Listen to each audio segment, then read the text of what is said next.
Mr. Mohamed Satiss. Welcome to Astral Encounters. Welcome to our Metaphysical Hub. We're very pleased to have you with us.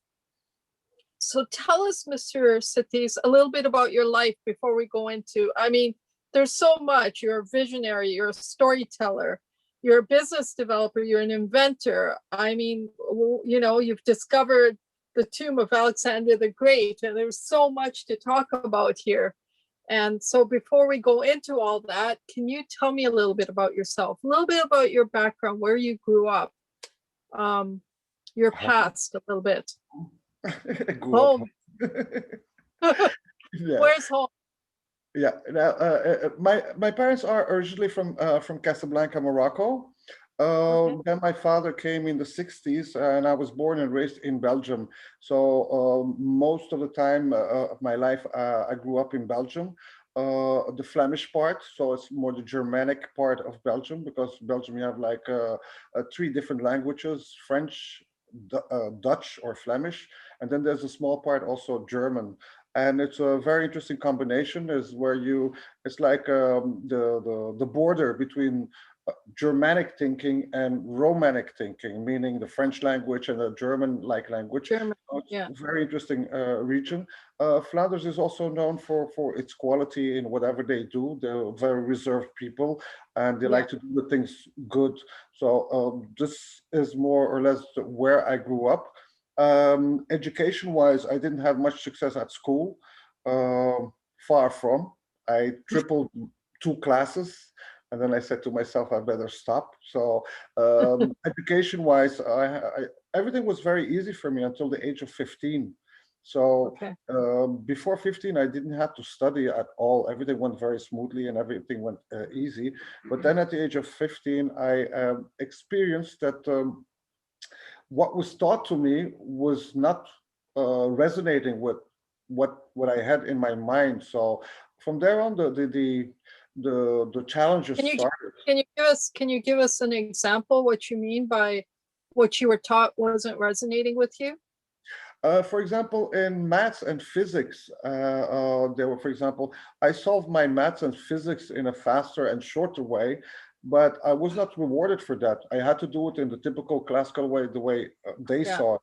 So, and then at the age of 15, I also was, before the age of 15, I was already very sensitive to injustice and patronizing people and things like that. So at the age of 15, you become like more active, more proactive in reactions towards injustice and towards this kind of situation. So I was very well in communicating with my teachers for 1 hour, 2 hour, but it was like driven by the injustice that was in school, and also the information that I got was not resonating with me. So from there on, the challenges started, and I stayed. Did you take new places to get your education then? Did you start researching yourself? What happened after that? I remember a very important experience that I had is like in Europe, and especially in Belgium, you go regularly to psychomedical tests, and you do this at a young age already. So they test you, and then at the age of 15, I said to myself, why don't I answer the way I really feel? Because in general, you always answer subjectively, like, what kind of answers they would like to hear. So I said to myself, like, let's fill in what I really want as a reaction to their questions. And a couple of days later, I was then invited to the test center, because my figures were really disastrous. I had like 10 A+ for aggressivity based on the test that they did. And in fact, I stayed with that idea that because they said like only, psychopaths and serial killers and things like that, they have that aggressive mindset. So I stayed, it is traumatizing, because you're surrounded with the director and with the doctor, and they're really as if you're going to explode, you're a dangerous person. So I stayed with that idea for like 10 years, like there's something wrong with me, being so aggressive. Meanwhile, I didn't have like aggressive Nature. reactions, physical or no. No, not at all. I didn't even fight or something like that, which you used to do at that age.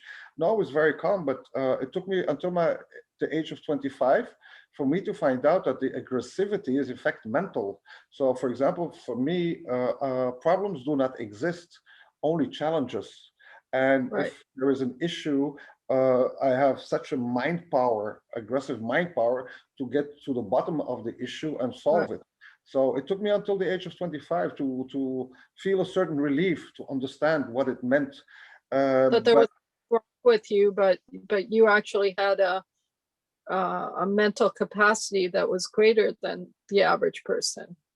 yes, and especially on intensity, and they call it aggressive mindset, but I call it more intensive mindset because Right, I really had so much thinking power, and I also was very fast in finding solutions. But for them, it was like an aggressive mindset. So from it took me 10 years to assimilate that, and also to refine a little bit of comfort in it's being a good thing. right, right. So then how did you apply this newfound knowledge that you had this ability to figure out things better and faster and more intently than others? Can you please repeat the question? Yeah, so how did you apply this ability now that you have this ability and you're recognizing it as a positive? What did you do with knowing this ability? Well, I knew I knew I had this ability before because at the age of 6, 7 years old already, people called me already doctor or engineer because my Wow. thoughts and my expressions were very wise. And so I always knew that I was different, and also my thinking processes. Also, when I Right, was in the kindergarten, I made like impressive art. And my teacher always forced me to go and show this art to the other classes. Look right, how beautiful the art that I made. And I did it once, I did it twice. And after the third time, I started to make ugly things because I didn't want to go through these classes again. Because when I was standing in the classes, I was like 6, 7 years old. I was standing and showing off my art. I saw the faces of the kids that were sitting in front of me. They were like desperate. They were not able to make it, or this is the expression that I yeah. got. So from there on, I started to make ugly things. So I didn't have to go, to go and show off into the go other. through the go through the process of, because Yeah, you weren't about the fame, you were about the sharing of the information. I'm sorry.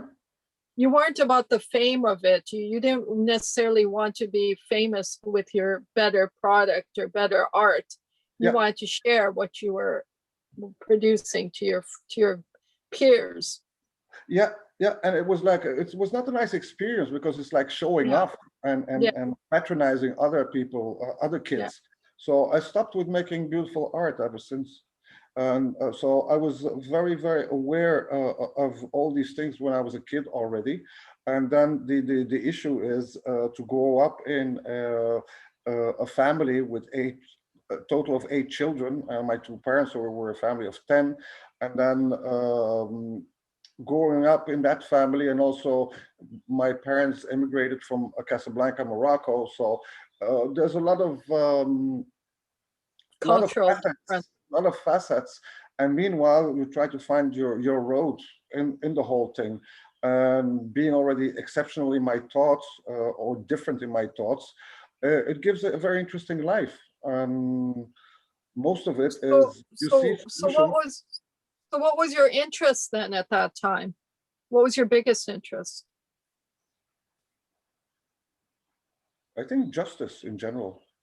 Justice in general. Yeah, I remember even when I was a little kid, when I saw, for example, injustice on TV, or I saw, for example, at the time there was Ethiopia and Somalia, people dying. As a little kid, I felt really bad. That's why I was also fat, because I always finished my plate, even if I had too much, because I always had this idea in my head that the little piece that I left over, that was a whole meal for these children that are dying in Right. Africa or elsewhere. So I was very aware of these kind of injustices, and also very aware of myself that I'm really active with that. Right. Those are really big dimensions for a young child to be thinking about and focused on, you know, at such a young age. Justice, right? I mean, you're just a young kid and you're worried about the justice of what's happening around you. Yeah, I don't think it has to do with age, because children, they have it in them. They see, even Yes. without teaching them, they see what is just and not just. I think the intensity of me reacting towards that was different, because I also saw solutions. So, for example, you can see an unjust thing and recognize it, but it amplifies itself when you also see the solution. Right. So I saw solutions everywhere, and I didn't understand why things had to go the way they're going.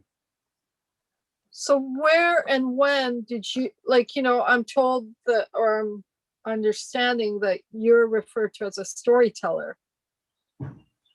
Tell me about that. How's Mohamed Satiss a storyteller? Well, that's something that I realized myself, like, I think in the last 20 years, I guess. It's like, why storyteller? Because for me, it's very easy. I'm very good also at sales, business development. I work for multinationals. I put up distribution networks. For me, sales is very easy. And Yeah. telling stories is very easy for me too. So I like to play with terminology, and I like to play with words. And the idea that I have a large vocabulary and also speak multiple languages, but I also have this capacity of playing with words and stories to create like a feeling. So this is something that I realized myself very early. I'm a good storyteller. What's an example of you playing with words? Uh, just like now. It's like I see words as words and phrases are like a magical formula. If I use the Right. right words with the right intonation and in the right sentence, I will transfer a certain energy or a certain idea. And the better you're able to do that, and also the information that I Right. transfer it in such a way that the person is able to transfer it also. So for me, it's not trying to be intellectual or use expensive words. I always use like a childish language, very simple. But Yeah. thanks to that, I'm sure that everybody understands the same. Because it Right. happened often to me that I'm in very important meetings, and then there's this word that is dropped. Then I ask them, what do you mean with this word? Since I have like apparently a profile that I'm very intelligent, so they're shocked, like, what do you mean? You don't understand the word? And then Right. 3, 4 different people start to explain the word, and then you see already that you have 4 different explanations. So Right. even in top meetings and sales meetings and negotiations, people can agree on one thing, but when the meeting is done and you take them separately and you ask them what they understand, you get different stories. Well, they say the average language that people use is grade 8 language. Yeah, but I don't see, for example, unless you go very specific or academic or Yeah. scientific, I don't see Yeah. the need of these words. And You're as long as you use a simple language, you reach a much broader public. and English too is a very it's not a very precise language. Like when I think about Hindi or some of these Sanskrit or some of these other ancient languages, I mean, for example, there's so many words just for the one word love that we use in English. Yeah, You know, it's and most of us use this language, English, to communicate right now, and English isn't even a very effective language to communicate half the time. well, I would immediately react that, let's say, it is in development. It's a language in development. If you compare it to Hindi and other languages, these are ancient languages, and they've been through a lot Yeah. of situations and so on and so on. Because Yes. even today in English, we develop new words to make you understand something. For example, if you use the word today, Google it, Yeah. it has a meaning. For Yeah. example, That didn't exist before. yeah, it becomes like a charged word meaning so much behind it. Yeah. One of the for example Arabic is also very powerful. With one word you can Yeah. describe whole situation. And one of the main languages, and also very favorite language of mine, is German, because German is extremely powerful and can be extremely precise. And it's a very difficult language, and most of the German people, it's still difficult for them to write perfect German because it's that precise. So it's a very beautiful language. It's a very complex language, but it's a language where you can really express yourself in detail, in fact.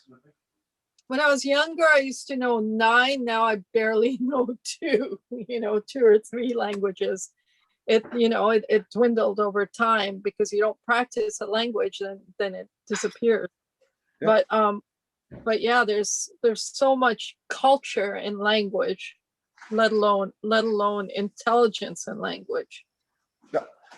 For me personally, it's always been very important since I was a kid. It was very important to learn languages and to talk multiple languages, and also discover myself that the more languages you know, the more, let's say, thinking process that you develop. Because depending on the language, you have like a different thinking process. And the more you have of this thinking process, the easier it is to develop your own storytelling using also the different languages. Well, it's just with English, like if you just take the words "I know," for example, "know" is a negative term in one aspect. In another aspect, it's the knowingness, right? So I know, you're kind of saying the negative as well as the positive at the same time. And subconsciously, I wonder sometimes what effect it has on us, because no is not yes, and knowing is something you want to know positively. Do you know what I'm trying to say? Yeah, that's correct, because every word and every letter has a certain energy, and depending how you combine them, you get a certain outcome. But the best way to compare it is like words are like ingredients to make your soup, and depending which ingredients you use, in what way and with what temperature and what intensity, it gives you a certain outcome of your soup. So everything is energy. Yeah, absolutely. So Mohamed, you're an inventor. Tell me about this aspect of you. What have you invented? And tell me a little bit about your journey as an inventor. About my journey as an inventor? Yeah. Okay. Well, it started very, I wouldn't call it inventor when you invent something. I'm very specific in terminology. Inventing something or creating something is for me something, two different worlds. To invent,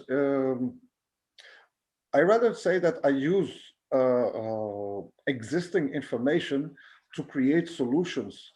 Is that inventing things? I don't know. No, I guess inventing would come from scratch or come from non-existence to existence.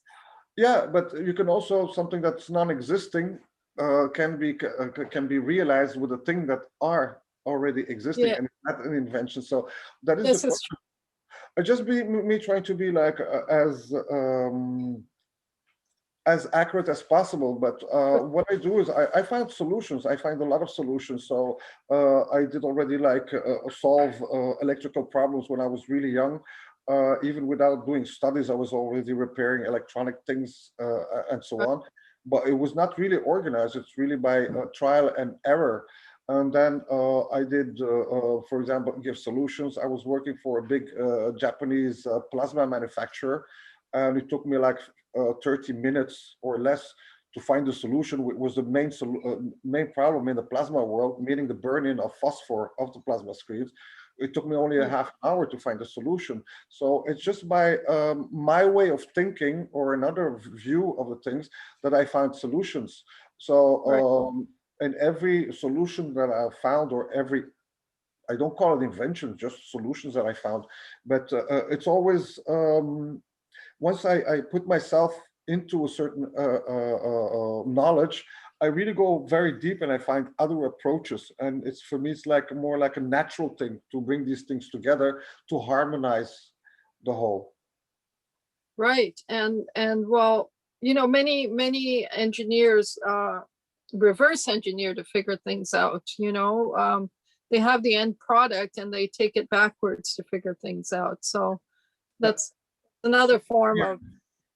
of understanding something Yeah. that's been created Yeah. electronic. Well, So what? with me, it's more like with me personally, it's more like a natural thing. Yes, I don't say that I have like an extra sense or something, but I recognize patterns and systems and logical reactions, and it's mainly based on that. It's a totally different approach than, for example, an engineer. So no, with me, it's like more like a natural thing. so in essence, it is in a sense an additional sense that you have that majority people don't have, because when you naturally can forge information, that's a quality, that's a super quality in many aspects or many respects. Yeah, but I think everybody has that quality. It's just that people are not focused on it. I think Right.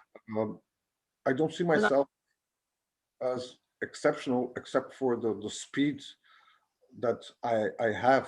But for the rest, I think it doesn't take much for people to start finding solutions. And also, absolutely, yeah, also based absolutely, on the idea that we're all antennas and all the information, we're just transmitting information and receiving information. right. So even all the things that I developed or I discovered or whatever, it all comes from the same source. So maybe I picked it up and Yeah, materialized it. Um, I don't have this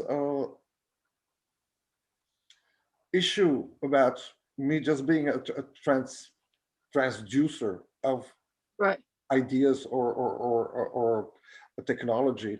Um, Everything exists already somewhere, right. and what You I mentioned you is mentioned plasma. You mentioned plasma. Have you worked with plasma in a energetic sense, in a spiritual sense? no, never, no, but I do understand how it functions and what it can mean Right. as a gate or a bridge to this other energy field. This is how I Right. see plasma. Okay. Um, yeah, so I've been studying Mr. Kesh, Dr. Kesh, Yes. and his plasma technology. It's very fascinating, but also so hard to believe what he's discovered and what he's claiming to have created in his invention. Okay. Um, Why is hard I to don't believe? know if you're I don't know if you're familiar with that. Well, he says a woman can walk into this chamber and come out having birthed a baby even. Well, it is hard to believe, but it was 200 years ago. It was also hard to believe that we can send somebody to the moon. So, This is true. what is hard to Absolutely. believe? But you can say it's hard to believe with the technology that we have today to realize these This is things. this But is I right. know that Cash was in Belgium. I've Yeah. been following him from a distance, Yes. and as long as that I don't have the understanding or the experience, I cannot express myself, but I can Yeah. see in what kind of path or what kind of direction he's going. And up till now, personally, I don't have a view on it. It's No. interesting, it is challenging, but the only reference that I have is if these things work, uh, you should get a good marketing director then. Yes. Yes.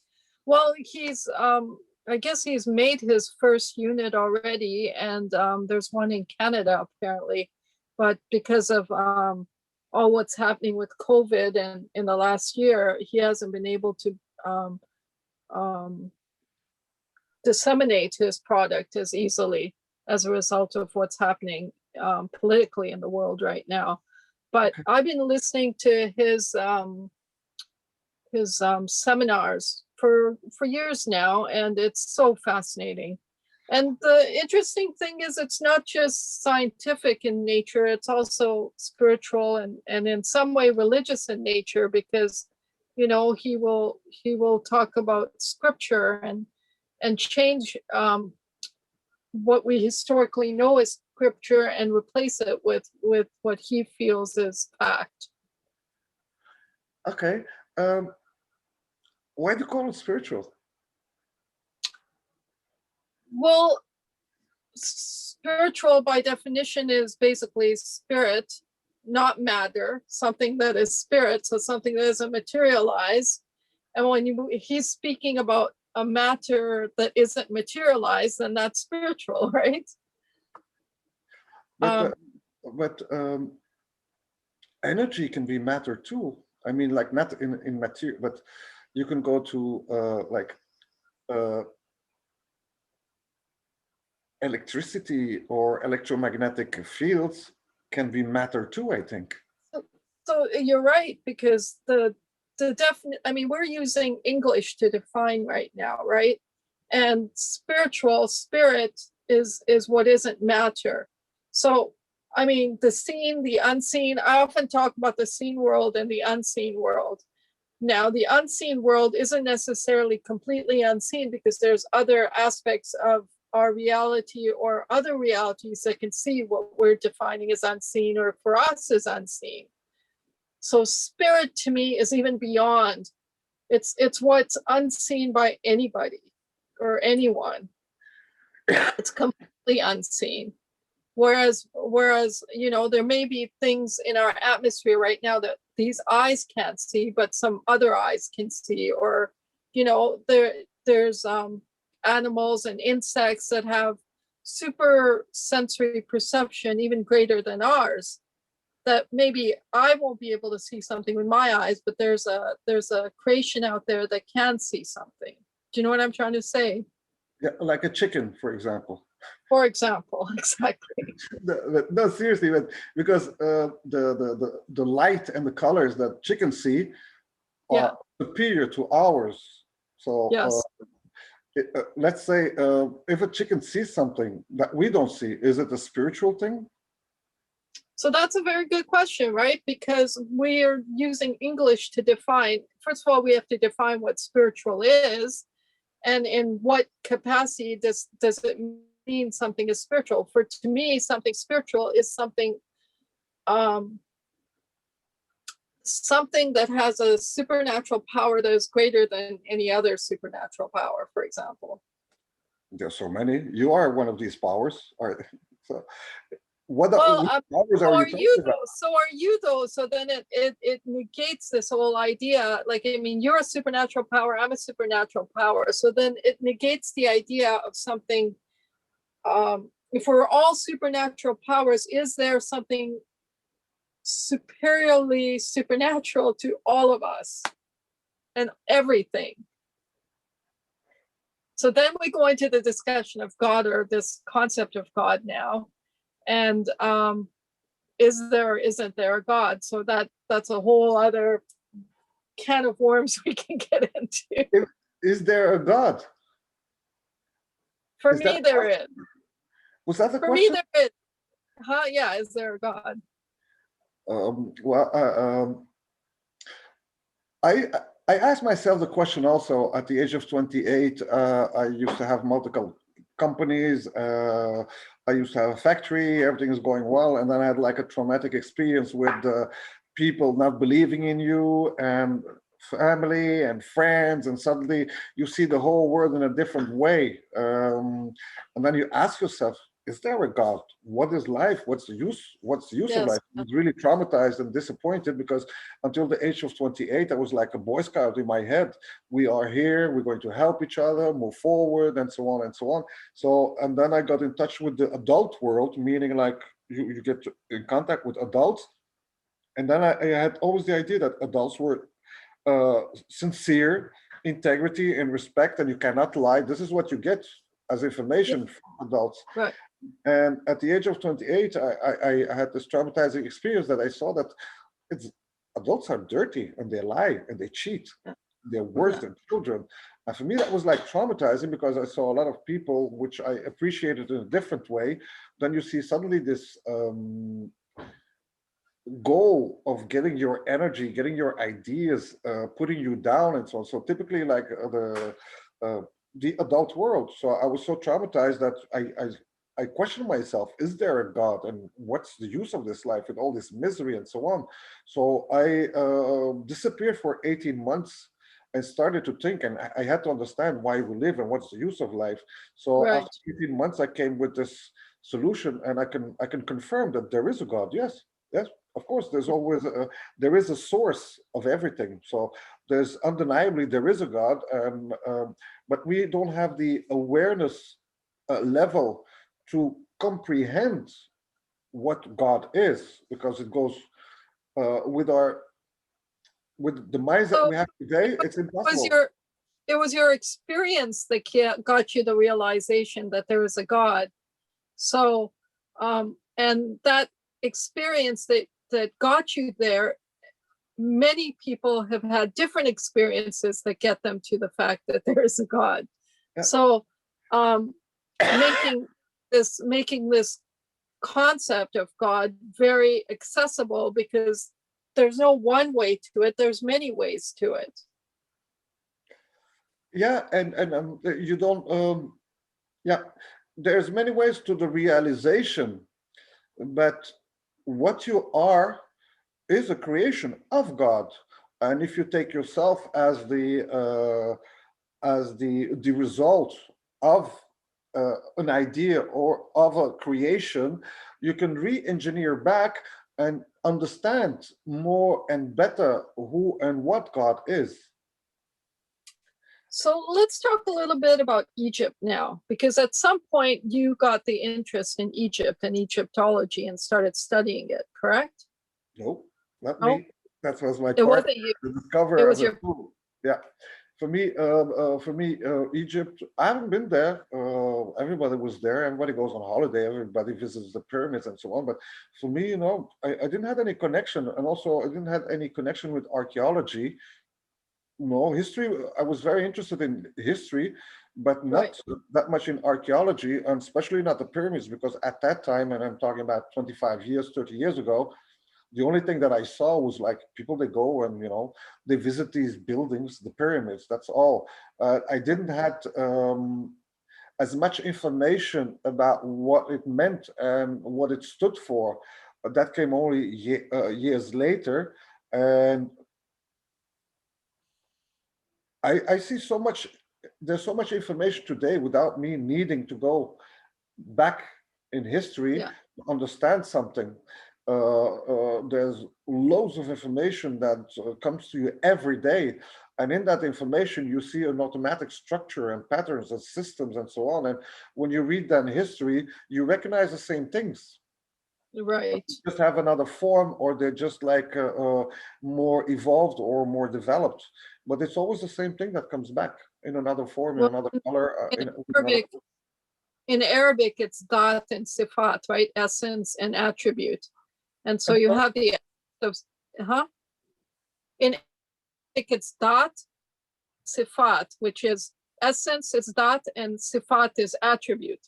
Yeah. And so, right? And so the essence is always there, but the form can change, right? The form of something can change, but the essence is always. Yeah, no, that's correct. That's correct. What is, in fact, that there is like you can consider like let's say if we compare God to the DNA, the core DNA of everything that exists, Right. right? So this DNA has certain attributes, had certain structures, had certain forms, had certain colors, temperatures. So all these things can be found back in the rest of the evolutions. So it's like Right. signatures of the source, Right. just like you and me were signatures of the source. Absolutely. And that's why So, I'm that's why sorry, go ahead. I'm very cautious when people use the word spirituality, religion, God, and so on. So, what are you talking about? What do you mean exactly? And do you understand the word that you are using? So, I'm very specific with using trying to use, I do my best constantly to use the right Yeah. word and the right terminology so we can clearly understand what we're exchanging, and also we can purify and reach like a very crystalline result. I really appreciate that. That's a really it's a conscious thing to do. It's a compassionate thing to do, because when we make our language more precise, then we can communicate better, and we can communicate in a way that's truthful. That's truthful, because that's what's lacking in our modern day communication right now, right? Is this idea of being the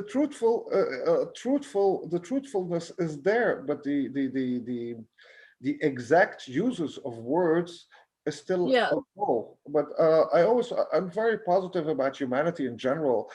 There's so much good in every human being, and absolutely then you have like there's still good in the most traumatized human beings, and also people that are described as bad. Uh, I don't think it's easy to judge, but you have to go and see what led a person to that situation, because right. everybody has like a form of self-respect, a form of empathy, a form of love, but all of this can be crushed during your growth, or as a kid, or as a baby, or as an adult.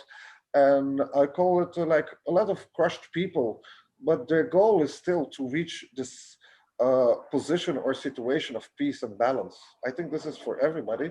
And then you have like, for example, people that are less um, like psychopaths. It's not something that they want. It's like a chemical thing. So I think I don't judge. I approach people in a different way, still with the idea that there's good in everybody.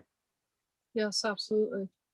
Because there is good in everybody. It has to be there, right? Because if we're actually a creation from an all good source, then there has to be good in everybody, even if there exists some form of not good. Yeah, yeah, that's correct. And it's the process, the evolution process is not made or created to perform always good, good, good, good. The Right. performance is there, so there's no discussion about the performance, but what is good and what is bad, that's also a very important question. Uh, I rather call it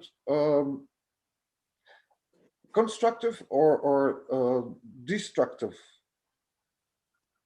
because you have Right. some things that we call good that can be destructive too, and then you have Right. things that are bad that we call bad that can be very constructive. So Right. I rather push it in those two groups, constructive and Constructive or deconstructive. yeah, That's good. yeah, Or yeah, that's good. And it's, in a sense, it's very relative, right? What's good or bad in the actual situation. So it's a good idea to do that. I absolutely agree yeah, with you. yeah. And So at the end, good and bad total a result anyway. So sometimes it's only after years or decennia that you can say, luckily that happened, what we thought was bad right, at the time. So yeah, that's why, is it constructive? Is it deconstructive? I rather use these two groups. right. And good and bad really cancel each other out too. Yeah, they cancel each other out.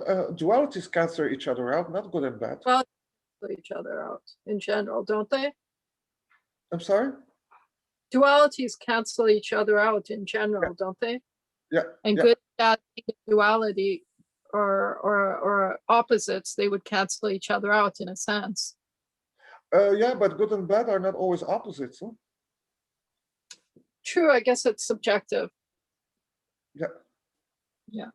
Okay, so back to Egypt, and okay, you didn't have an interest in Egypt. So what created um this business or this decision to do this and engage in finding the tomb of Alexander the Great and being part of that?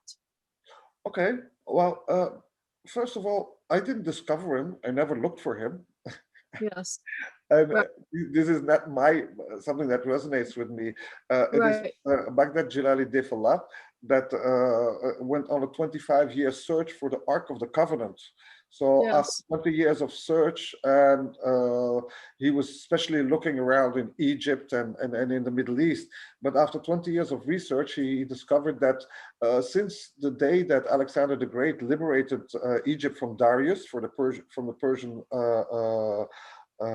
king, from there on, Alexander the Great was welcomed into Egypt as a son of Ammon, as a son of Mhm. God, and they made him pharaoh. So from there on, there was no trace of the ark anymore. And then Mr. Difala made the conclusion that since Alexander got to Egypt, there's no trace anymore of the ark. And then he came to the conclusion that the ark has to be with Alexander. So he said to himself, if I find Alexander, I'm sure that the ark is with him. And then he started his search for the tomb of Alexander, and that took like 8 years. And he found the tomb, and indeed the ark was there. Wow. So how did you get involved in that then? Okay, so there was a meeting, 4 meetings with the king, and the first meeting already with the king audience in Jordan with the Yeah. Jordanian king Abdullah. The first audience with the king was in January, I think the 11th of January 2011. And Right. next day, the Arab Spring, the revolution started. So there were like 3 other meetings in January 2011. And then the king asked for 1 year of radio silence until things get stable again in the country. And then after 2 years, there was still radio silence. There was no reaction. So then I was called in, and I created this press conference to make this already a very historic press conference announcing the discovery of the tomb.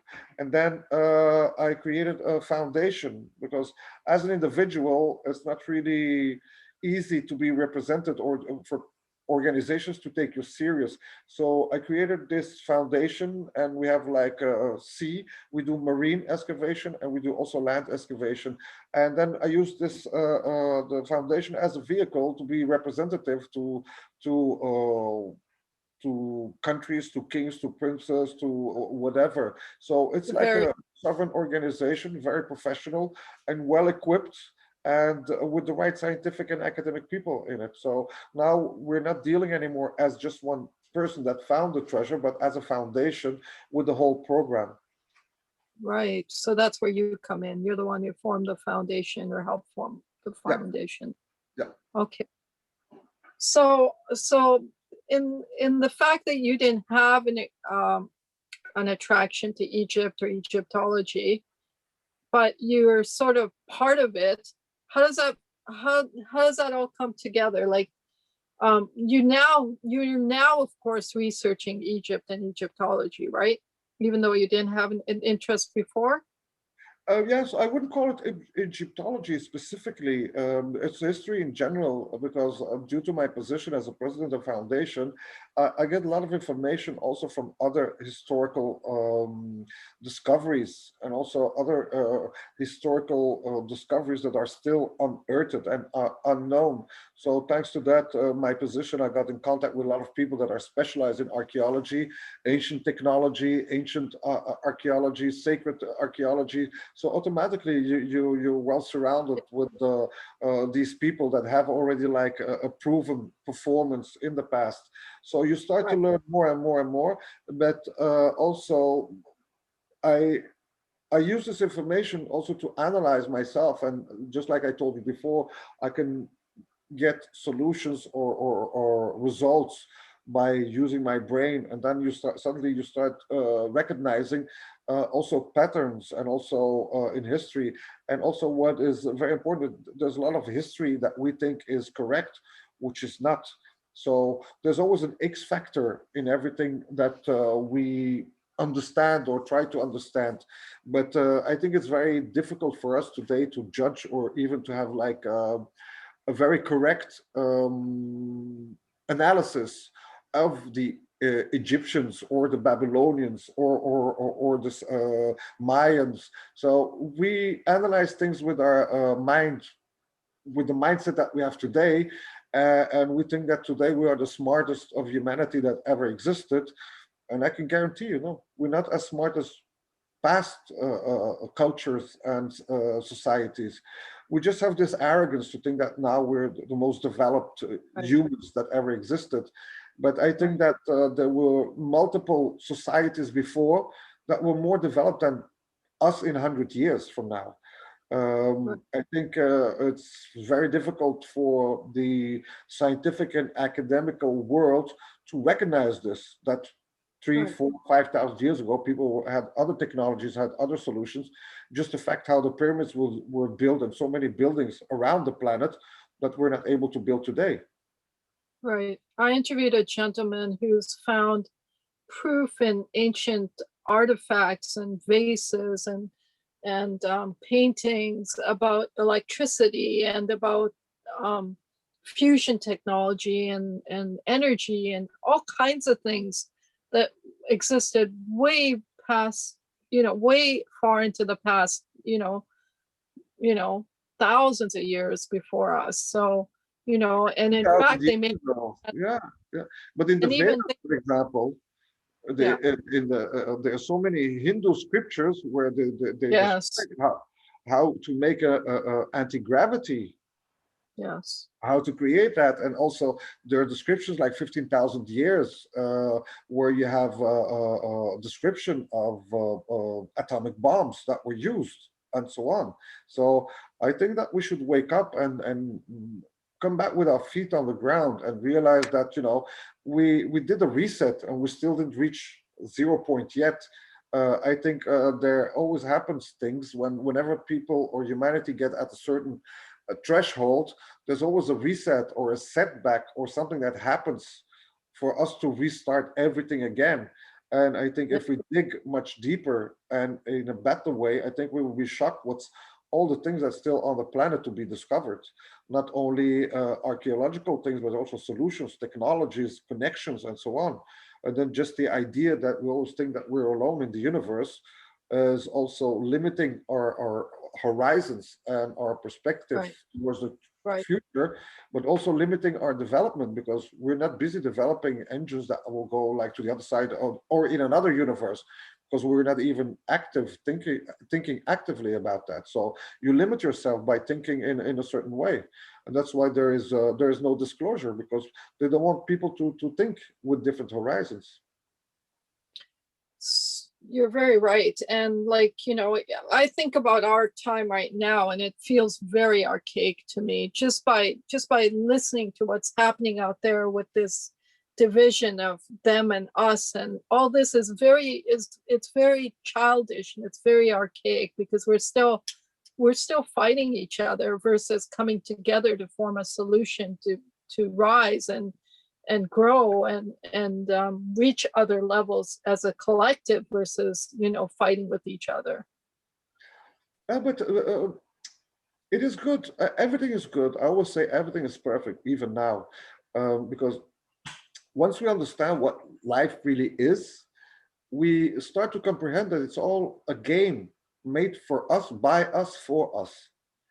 Right. And the fact that we are fighting each other and there's so much instability and so on, it's just because our lack of knowledge, lack of understanding, and especially if you take the word spirituality, uh, there's a lack of understanding on Yeah. so many levels.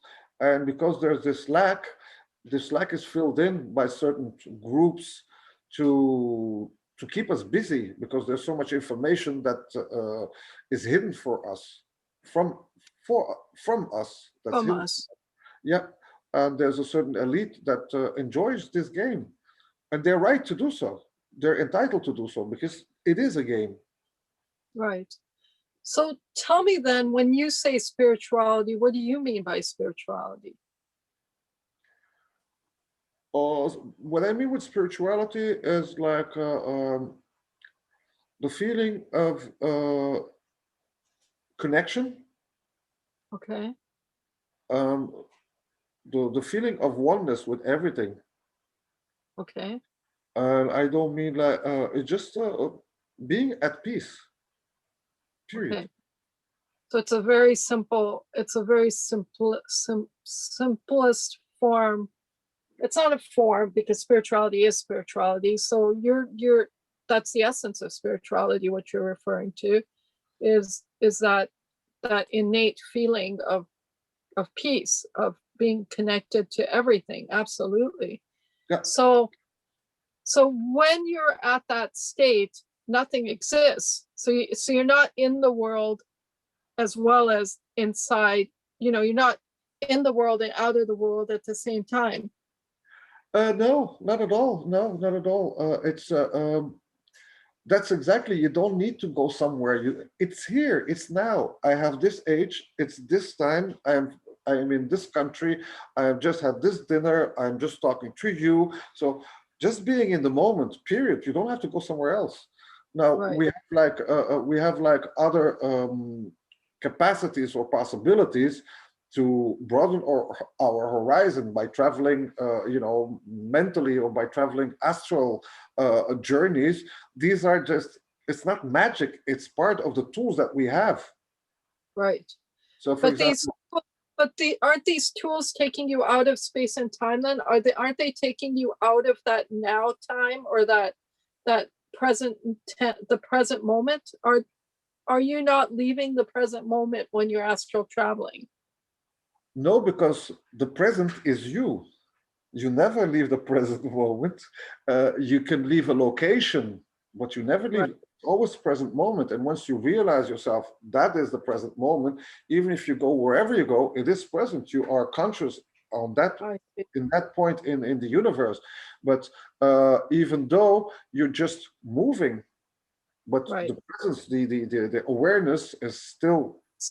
So for example, if I'm having a thought or of something in the future, a fear of a future, or a manifestation of a future, am I still in the present moment as I'm having that thought, or have I left the present moment? Yes, because you are the projector. And where does the projector stand? In the present moment. In the present moment.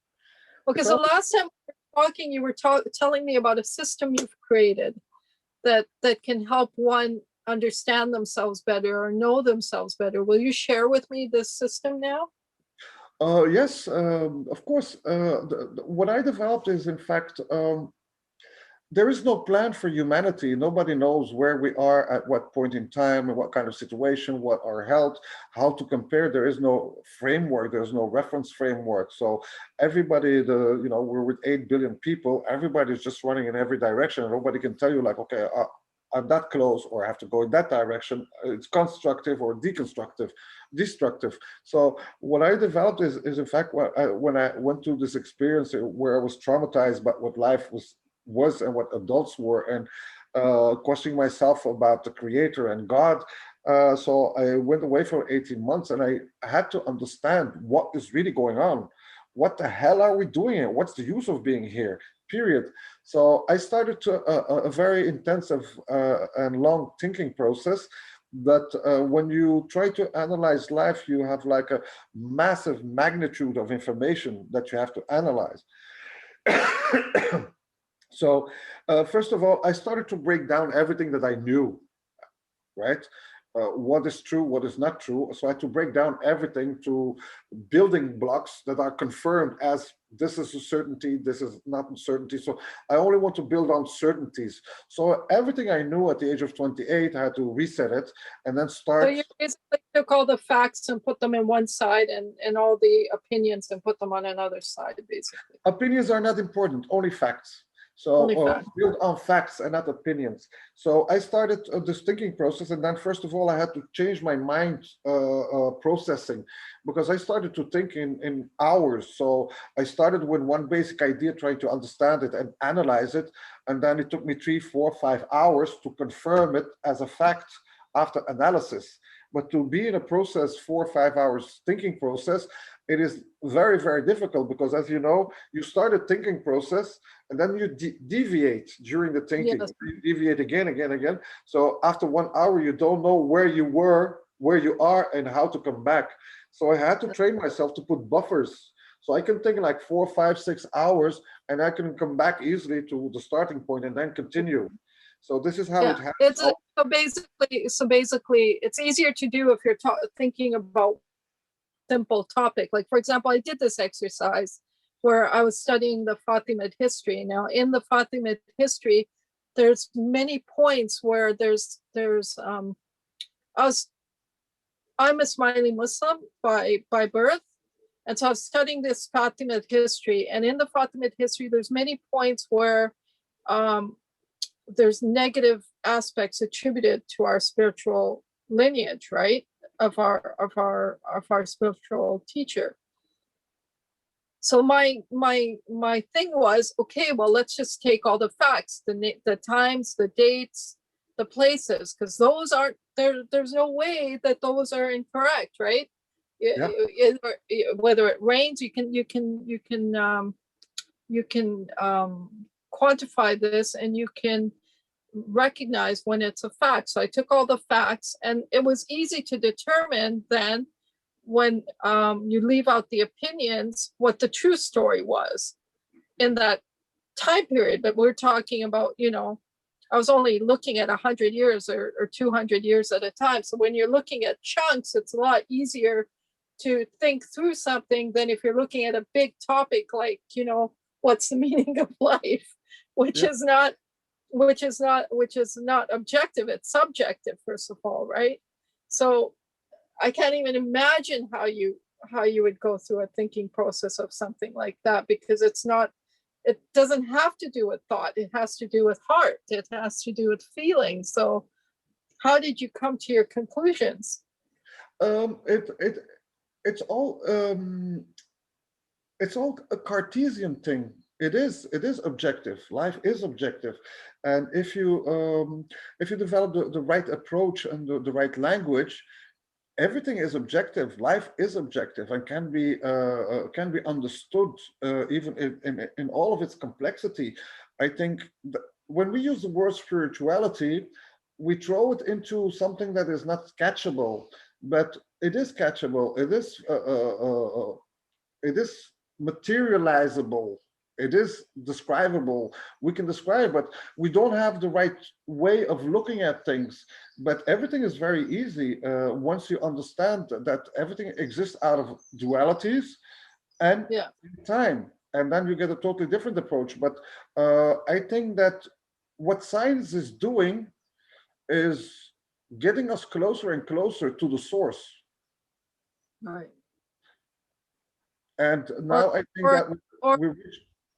Or there, and it's by accident. I don't think that's the intention, but it's by accident. But when I think about science, like, they found the atom, but then they also found the I can't even remember the smaller math material, and then they find smaller, and then they find gluons and whatever quarks the name, photons and biophotons and exactly. Right? Yeah. So it's always getting smaller and smaller, but will there ever be an end? Or it's getting bigger and bigger, and will there ever be an end?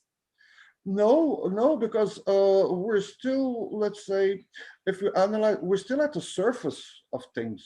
We didn't really get deep into things, because once we start to understand and we start to comprehend how these ancient societies were able to build these incredible things, we will understand that there's other technology, there's other approaches, there's other solutions, there's so many other things, in fact.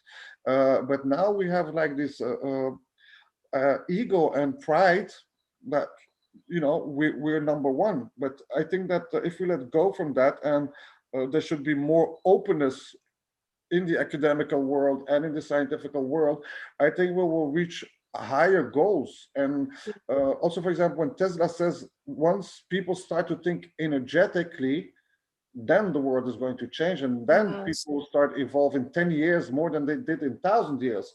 And that's exactly what I'm trying to explain. Once we start to think differently, the evolution speed will go up, but also the possibilities and also the solutions. So when you say think differently, elaborate. What do you mean by think differently? I'm sorry? You say think differently. So tell me more. What do you mean by think differently? Thinking energy.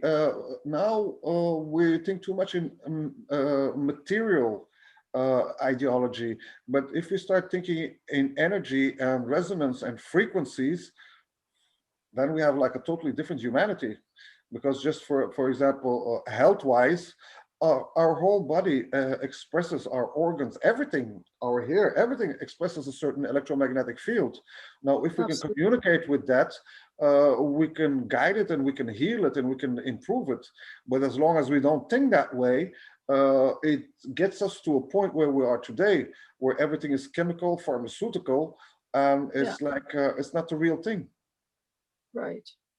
And Right. And which so tell me now about this, what you discovered in the time that you exiled yourself to discover who we are and what we are. what I discovered is I had to find a way to process this universe of information. So I had to find like the easiest way to do this is to create it, to put it in two groups, the dualities, because everything exists in dualities. Then once dualities get together, you have like a 0 point, right? So that's for me, the 0 point is you're not right, you're not left, you're perfect, you're straightforward. So that's my 0 point. So then I had like this horizontal line, right, where I put an arrow that way, an arrow that way, describing the Time, dualities, right, right, in two directions. Once they come together, you have your 0 point, right? So on my 0 point, I put a line, a vertical line, and that's my timeline that I can put in seconds, microseconds, or years. So you have the right, two dualities, left and right, your 0 point, and then your timeline. And then you calculate, for example, okay, in my timeline, if I analyze a human being, let's say human being can live 300 years, you have a limit. Then you have your two dualities. You can be extreme right or extreme left. Then it's like martyrdom or terrorism, it ends. It right, ends also. So you have three limitations in time and in extremities of the dualities. So when you connect these three, you get a triangle, right, right? And then right. in So your, what, first of all, my question is, why would you connect those three? I'm sorry? Why do you connect the three? Why would you connect the three? Because it's a limited, for example, let's say you have your 0 point, and then you have Yes, your right, and you put like grades 1, 2, 3, 4 until 10 maximum. How extreme right can you be? There's a limit. You right, die. That's a limitation. How extreme left can you be? And you die. It's a limitation. So you have two limitations. Then in time, let's say a person lives 300 years, there's also a limitation. So if you right. connect these, it gives you the playing field. It gives Okay, you a triangle. okay, And then, for example, what happens is like if you have your timeline, vertical timeline, and then you have your 0 point, and then you have like also levels away from the zero, right? Zero is perfection, then less perfect, less perfect, less, until you don't yeah, exist anymore. So that's why I put this limitation, just you have this triangle. Then in this triangle, the first triangle that I developed was about a thinking process. Then you can see if you're in the right side, the ratio, or in the emotional side. So you have already two groups of people. right, And then you can see how rational the person is or how emotional the person is. So you have gradations in how far a person is towards the 0 point. And then from okay, there on, a person is born, and then you get like a graph, constructive decision, less constructive. But what you see is that consciously or unconsciously, humanity is evolving towards the middle anyway. We become more smarter, more refined, more intelligent, more aware. So it is a process. It's a universal process that everything is looking for balance. Also, us as humans to be in the middle, and that is that's like a formula that is from day one since the creation. So you recognize this formula that comes back is that everything is in search of peace and rest. right. And this 0 point is the peace and rest. Yes, exactly. Okay. And then you have like, that was just for the thinking, but for me, it was not precise enough. So I needed other factors to be more precise in my analysis of a person. So after I discovered that there were 4 interactive points, there is the thinking or the soul. Then you have like EQ or IQ, the way you process your intelligence, your emotions, or your intelligence. Then you had your physics, are you left, right, woman, man? And then the last one was the awareness level. So I have like 4 triangles in which I can follow a person and really specifically, very detailed, tell you where you are in what period in time. So I have like 4 triangles. And if you Right. put triangles together, you get a pyramid. So I was Right. never interested in pyramids. I ended up with a pyramid. So you weren't necessarily interested in pyramids in this lifetime, but in your mental subconscious capacity, you were interested in pyramids because you formed a pyramid in your life ultimately. I don't know. I really don't know. I really don't know. But no, I was honestly, I always had to feel like pyramids. Okay, it's a nice building and people visit it, and it stopped there. But I never gave it like this esoterical or spiritual or mathematical view of it. No, never. Impression. Yeah. So okay, so you mentioned your system and how you can analyze a person in it. So is it strictly for analyzing people? Is your system strictly for analyzing people then? Well, the most complex thing that exists on the planet is people. And if you're able to Right. analyze people, you can analyze everything.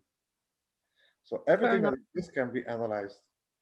So how does your system fit into something like hand analysis or astrology or any of these other systems that are out there? Um, my system is like, I call my system, it's a new metric system. It's a new way of measuring. Like we have the kilogram, we have the meter, we have the kilograms per hour, speed per hour. So these are all metric systems. And what I developed is a new metric system in which you can measure everything, really everything. And you can also be more precise in your projections towards the future because you know where we're coming from and what the end goal is in the program.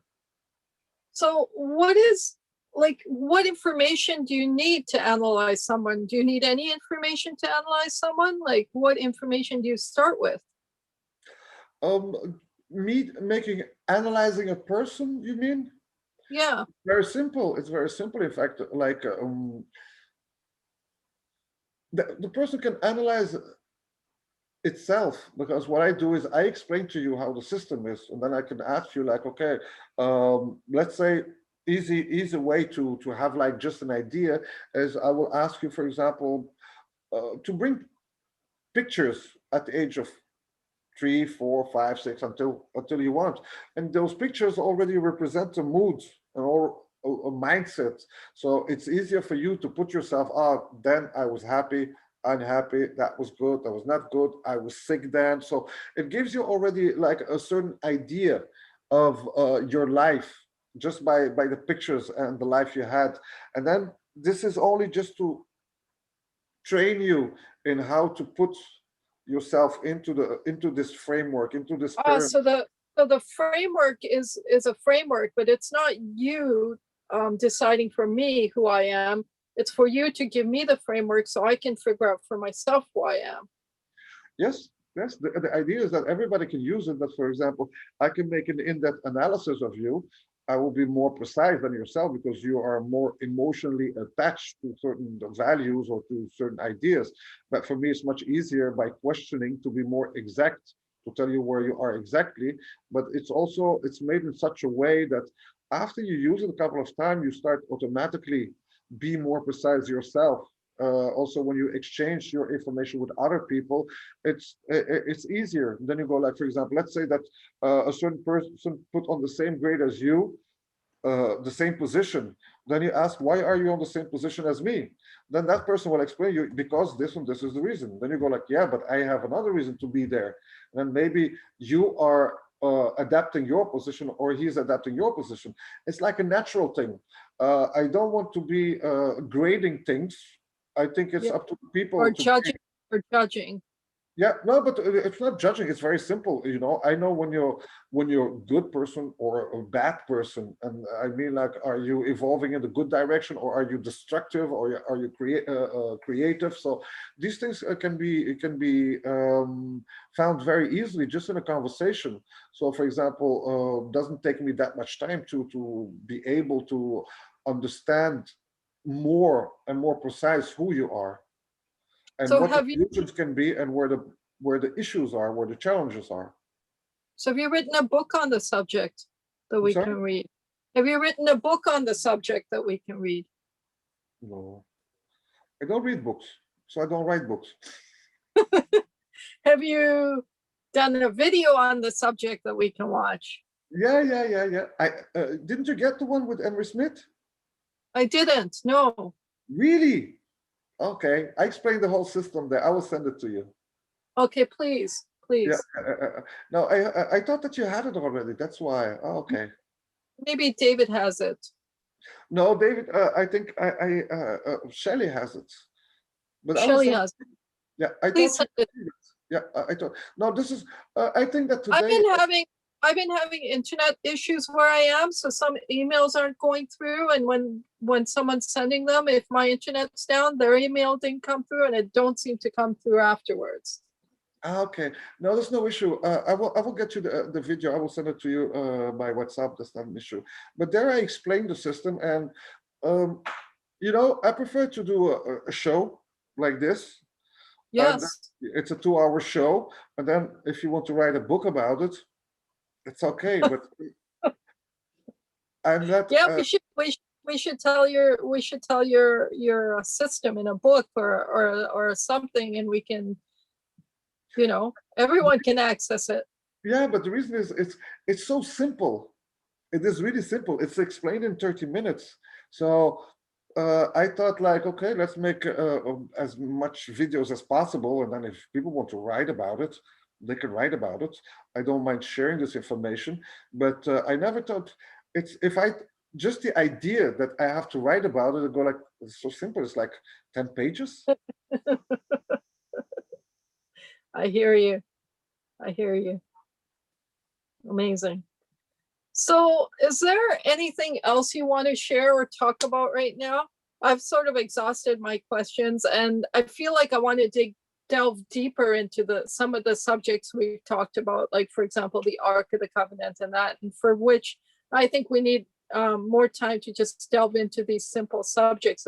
They're not simple subjects, they're complex subjects, and so I want to delve in even deeper, and maybe we can arrange another time to discuss and go deeper into some of these now that we have a framework of your life and what could be possible. Well, first of all, I really appreciate this conversation a lot because I think it's not really Thank you. serious. I'm really serious. Like, it's not about telling these big, incredible stories. Yeah. Uh, I enjoy when things get clearer, and it doesn't have to be complex stories or impressive stories. So, just what we talked about, and for me to express myself, to distance ourselves from certain terminology and to see things differently is a very philosophical exercise. So I really appreciate this, and I also think that I try to express the understanding of spirituality and what we are as humans, and uh, this is an approach to make people understand that we are impressive beings, but we don't even know that. We don't even know that. Uh, So true. I think the best story to compare humanity is story of Ferdinand the Bull. Ferdinand the Bull. Tell me the story of Ferdinand the Bull. Well, it's this big bull that is playing around with flowers and with the nature, and everybody's laughing about it and underestimating it until they see his real power as a bull.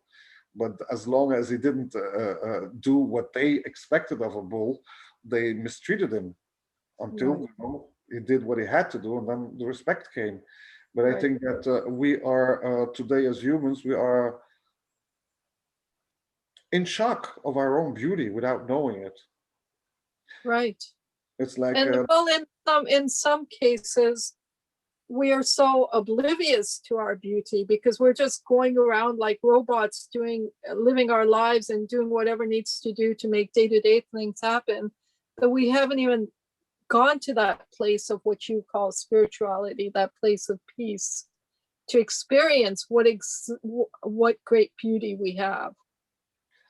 um, we don't get the time to do so, and everything is organized and structured in such a way that you will never get the time.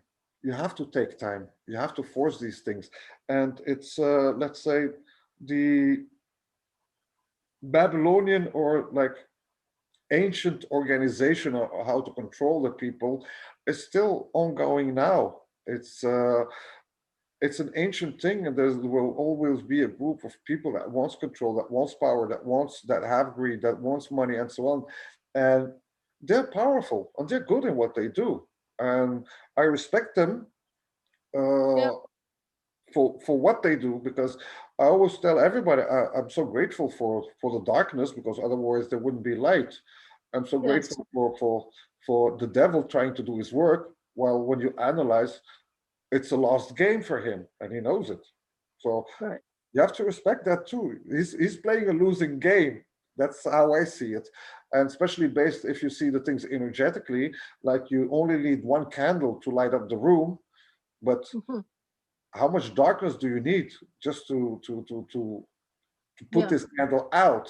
So Yeah. there's always the light is always winning, and I think that devil by now should know that, okay, what he's trying, but I think just his team is still not believing in it. But I think it's not an easy job for the guy or the You're girl, you're or what.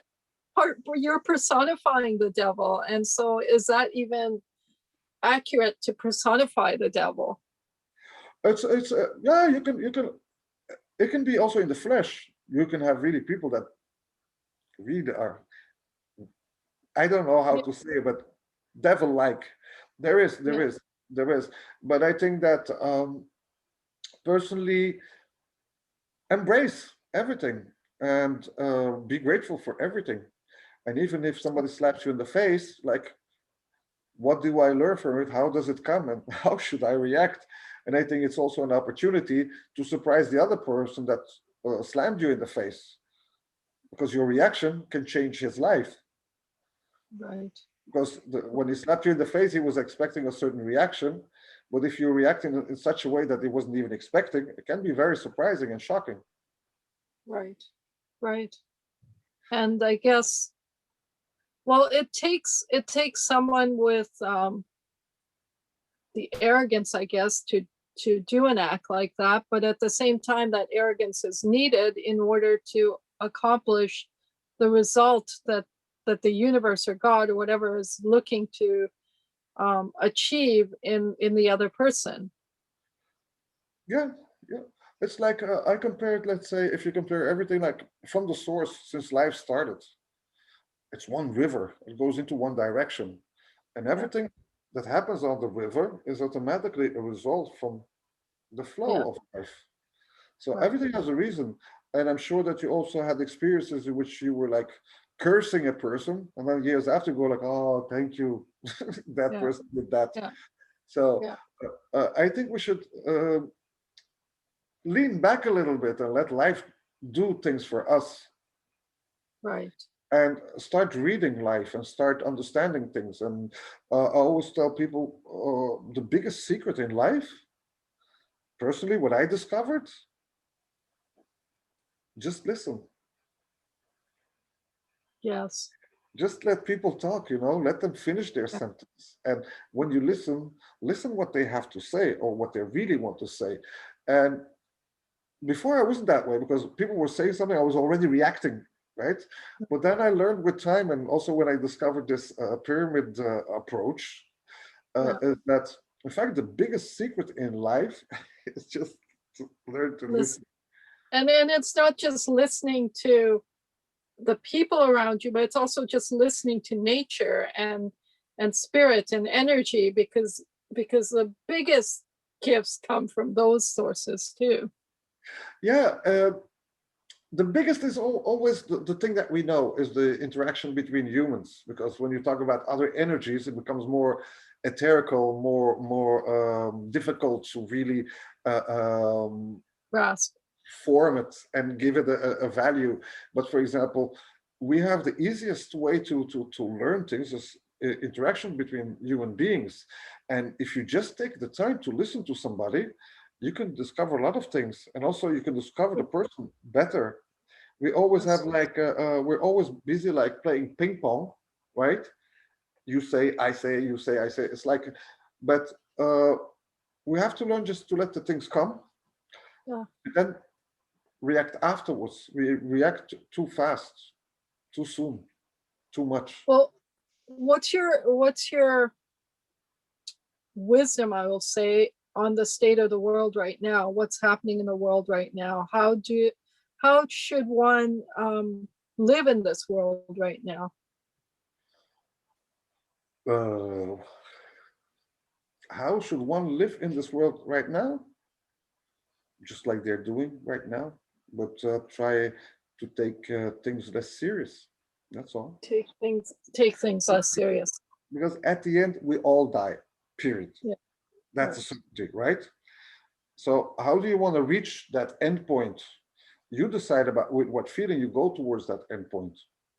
But there's been times in history when people have lived longer, way longer than our life path right now, which is whatever, 80 to 100 years. We have historical record that says people have lived even longer lives, 900 to 1,000 years. So the question I'm trying to say is, because life is so limited right now, our experiences are limited right now. But imagine if we had, like, when I talk to people these days, everyone is in a state of complaint about life right now. Okay. Versus, when we're in happy situations as humanity in the world. Right now, it seems like a time when everyone's in some kind of strain or struggle in the world. And I agree with you that these strains and struggles bring us growth and they bring us change. And so when you say not to take life so seriously, that's a really good message.